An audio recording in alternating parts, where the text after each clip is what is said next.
So travelling in these caves, depriving yourself of things, and then trying to get your thoughts across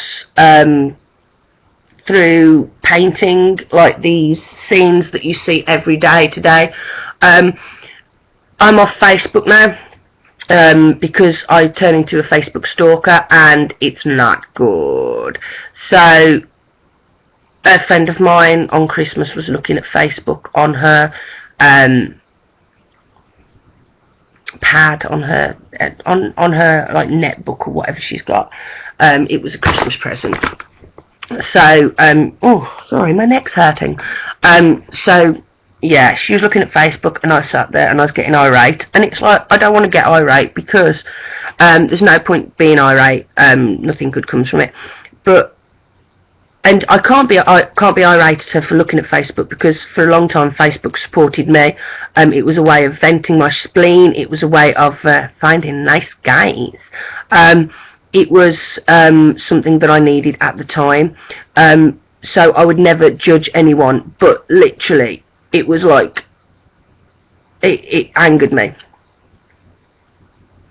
Angers me for a lot of reasons, and then I'm thinking, okay, so these people travel for miles, they climb down. I'd love to go to some of these, like, really, really old caves from the days of yore. I'd love to go to some of these old caves and go and look at these pictures, because I think it'd be a pretty amazing experience, but in reality, there's no way in hell I'm going potholing. No way! I'll just listen to my music and be spiritual that way. A lot of initiations. Obviously, when I realised that I was actually what I am, which is, I'd class myself as a witch, a spiritual person. It's still kind of hard to tell people.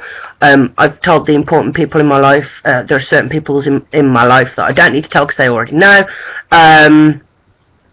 It's a bit hard at work, because obviously they'll turn around and they'll go, so you're religious? And I'll go, I'm spiritual. And they're like, oh, okay, so what are you? I'll be like, I'm spiritual.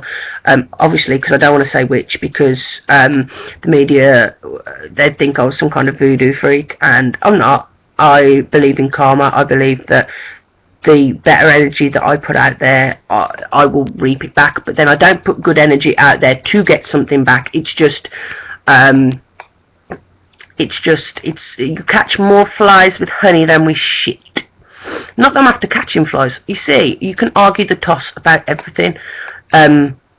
Like, when I was having my kind of a downer day the other day, I was saying, am I talking to this computer because I am egotistical? Do I want someone to hear? Do I want one certain person to hear?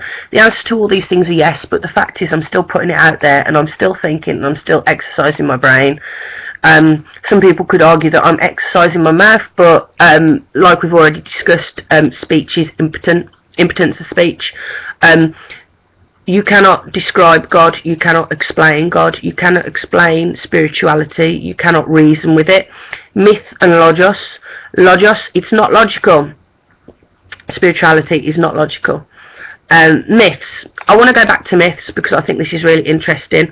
I can't even tell you a myth off the top of my head. That's really bad, because I know for a fact my dad, who is a spiritual person, who I would class as a wizard. I don't know what he'd class himself as. I haven't asked him.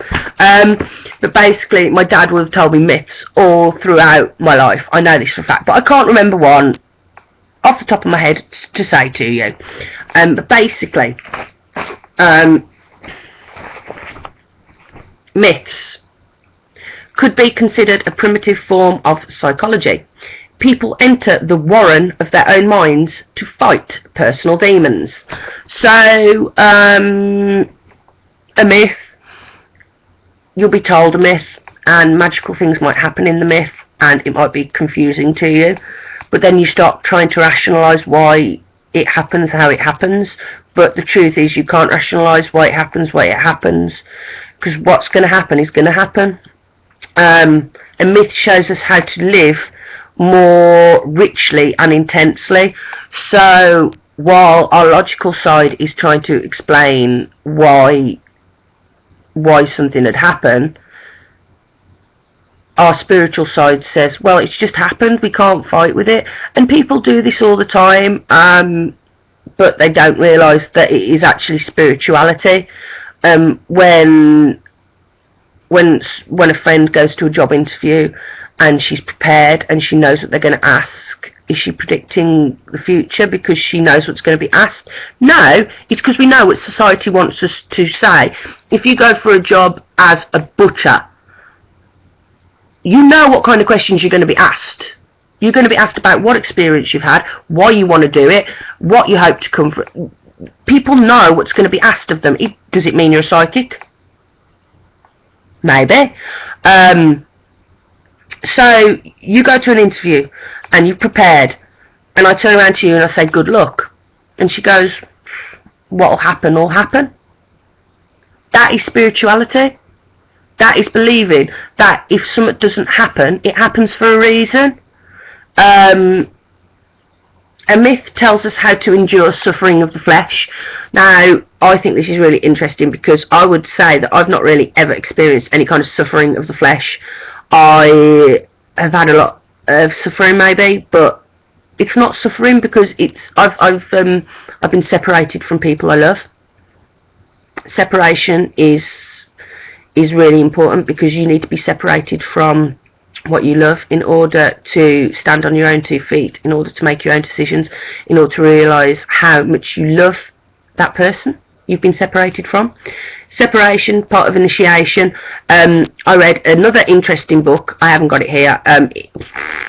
It's a book on witchcraft that my friend, a female friend of mine, gave to me when I kind of came out to some people about what I was. And she said, look, it's really good for rituals. I'm not really reading it right now. You can have it, like, have a read through it. And it's about initiation. It's about rituals you can do, which I do. There are a few rituals, luckily, like I've discussed before, Church of England upbringing. So I know all about my rituals. It is kind of useful because you do need rituals in your life. But my ritual is not waking up at 7:30 and having a cup of coffee and making my daughter breakfast and polishing and going outside and de-icing my car. And these rituals do not interest me. My rituals are, I will come here and talk to my laptop as if people are listening to me because I'm vain. My rituals are grounding and protecting. I have phrases that I use. I have people who I talk to, the archangels mainly, and the green god, and the god of the sun, god of the moon, god of the planets, god of the stars, and the prophets, Muhammad, Jesus, and Moses. There are more prophets than that, but choose whichever ones you want. I talk to them, I have a verse, I then visualise myself wherever, on the top of the hill. Roots grow out of my feet, they go into the earth. My roots travel all the way to the centre of the earth. What is in the centre of the earth? I believe there is a cave. In the cave there are 2 huge boulders. I use rose quartz and black tourmaline. Love and peace, grounding and protection. Whatever you want to use, you can use. If I've already done this, I apologise. I can't remember. I take the energy comes all the way up and it enters my body through the roots that have grown from my feet. The sun or the moon, depending on what kind of mood I'm in, will enter me through my third eye. And then that cleanses me. So that is my ritual. Every day I will ground and protect myself. If I need it more, I will. I will cleanse my stones. I will cleanse my candles. I will cleanse whatever I'm using at the time. Every day I've got my altar. When I was looking for houses, I saw lots and lots of houses. I didn't like them. I tried to visualise myself moving into them, and I didn't like them. I came to this house that I am living in now. I walked up the stairs and I started crying because I knew it was the house. I knew because it faces the sun and it faces the moon all day. I've either got the sun or the moon. It's a beautiful house. So at the top of my stairs I have my altars. I cleanse them every day. I used to cleanse them with incense. Now I cleanse them with my I've got some chimes. I've got like 2 little like bing bells. I cleanse them every day, or whenever I feel as if maybe the vibes in the house are getting a little bit negative, I will I will clean them. That is my ritual. I will also use my Furiball, which is like an incense burner. It's a mini brazier, as you will. Whenever I get that thing on the go, I will always bless. I will bless my bed so that I have good sleep and that whatever occurs in my bed will be good. It is mainly sleep at the moment. I will bless my altar. I will bless my whole entire house. What does bless mean? For me, it means getting rid of negativity. When I ground and protect myself, I'm getting rid of negativity because nothing good comes from it. And I can be a negative person. And if I give you negativity, I apologise. I do not mean it. It is getting rid of the negativity in your life. So, yeah. Myths, very interesting. Also, mentions... heresy. What is a heretic? Heresy means to go one's own way. I didn't know that. Did you know that? I like that. Also, if I don't pronounce this right, I apologise. Shekinah. Shekinah is a rabbinic term for God's presence on earth. Also, it distinguishes a Jew's experience of God from the ineffable reality itself. So it's saying again, now Muslims are very much prejudged in our world because of misunderstanding, because of people hearing the words exactly the same. You talk about like Muslim extremists. There are Christian fundamentalists out there as well that are bad people of all religions. There are bad people who are atheists. But basically, I like this word. I've started to digress a bit. To me, Islam has always kind of spoke to me more than Christianity does. Because, and I think it's because the whole Allah thing, the fact that Muslims acknowledge that you cannot write his name, you cannot explain what God is, and I didn't realise that until about 2 days ago. That is why Christians will write God and Jesus. Jesus is a sunbeam. Jesus, look, I am Jesus' sunbeam, whatever you are. Oh, Jesus, God, Jesus, Jesus, Jesus. Whereas Muslims, I think, I may be completely wrong, but even Allah does not mean God. Allah, it is basically like the person that is God, or the spirit that is God, Allah. But anyway, I like this word, Shekinah. It means to pitch one's tent. I like that. I'm having a tent vibe at the minute. I need to buy one. But yeah, it's all very interesting. I wonder how many times I said interesting. I think someone's going to start watching this and they could play the drinking game with it. Every time the braille says interesting, noise. I'm sure there was something else that I wanted to kind of say from this book. Yeah, about speech is impotent. About the fact that I'm like nearly on like 40 minutes of rambling, and I still haven't said anything that I want to say. But then I've got a long life ahead of me. So maybe I'll just be able to keep on talking for the rest of my life. Or maybe if speech really is impotent, maybe I should think of other ways of trying to vent my spleen. I'm not going back to writing music because music to me is a personal thing, as is spirituality. But then if music and spirituality is a personal thing, why am I talking to my laptop, hoping that there are other people listening? It's like I'm masturbating in front of a webcam. Like, I'm obviously hoping someone will watch it and someone will take something from it. So, in that case, should I start writing songs again? Does anybody want to listen to what I've got to say? I don't know.